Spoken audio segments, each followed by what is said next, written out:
and I'll just put this out there now.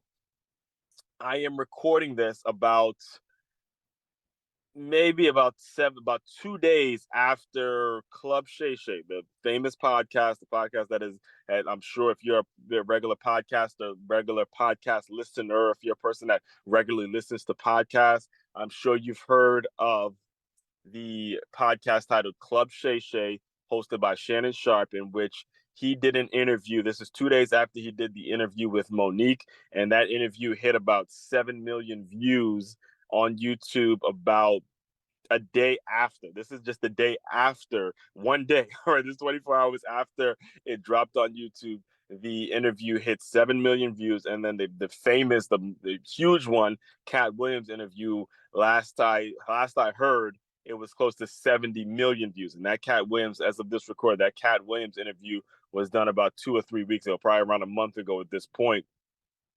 And between Cat Williams, who's a comedian, famous comedian, between Cat Williams and Monique, we're talking about close to 80 million views. All right, 80 million views with just two interviews. And he has shows. I've listened to several of the shows.